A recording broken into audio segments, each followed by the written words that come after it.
Un groupe d'étudiants à la terrasse d'un bistrot tourangeau ce matin. Certains appartiennent au syndicat Uni, d'autres à l'association pour la liberté d'étudier.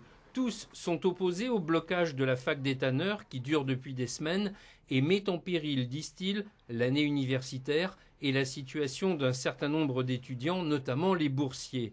La délocalisation des cours sur les autres sites dispersés dans Tours, ça ne marche pas non plus, disent-ils, et il semble qu'ils attaquent moins les étudiants grévistes que le président de l'université, Loïc Vaillant, à qui il reproche de laisser pourrir la situation aux tanneurs.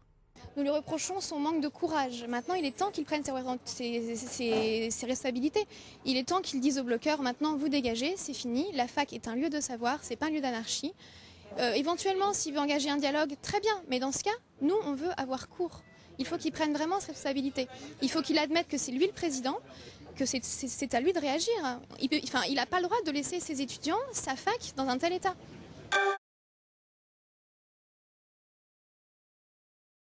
À l'université François Rabelais de Tours, les étudiants ont pour l'instant perdu l'appétit pour les cours.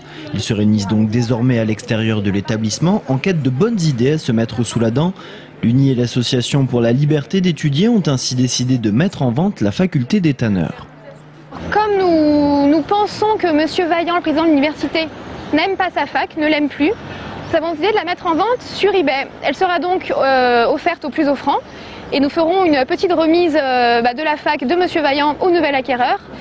Enfin bref, nous voulons montrer par cet acte qui est très symbolique que la fac finalement n'est plus ce qu'elle est. Ce n'est plus un lieu de culture et de savoir, c'est un lieu d'anarchie, donc elle n'a plus aucune raison d'être finalement. Si le planning reste aujourd'hui plus que frugal compte tenu des blocages, beaucoup d'étudiants crient famine et demandent leur quota de cours quotidiens. Nous voulons juste qu'on fasse ce qu'on a le droit de faire à la fac, avoir cours, passer des examens, avoir des notes qui aient une vraie valeur et pouvoir continuer ensuite dans la vie soit étudiante soit professionnelle de la meilleure façon qu'il soit.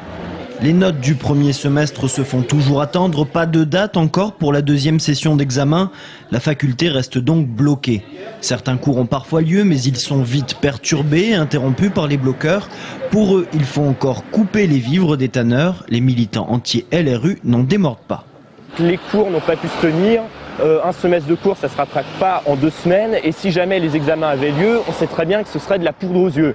La tenue des examens, c'est pour permettre au gouvernement de dire, vous voyez, de toute façon, les grèves, elles n'empêchent rien puisque les examens ont lieu. Donc nous, on demande une validation automatique du semestre, ce qui ne pénaliserait personne. Et le blocage est effectif jusqu'à l'AG de cet après-midi. C'est donc le statu quo pour la faculté des tanneurs et si les élèves grappillent par-ci par-là quelques cours, ils restent sur leur faim. L'intégralité du programme devra néanmoins être avalée d'ici la fin du mois. Certains craignent déjà l'indigestion.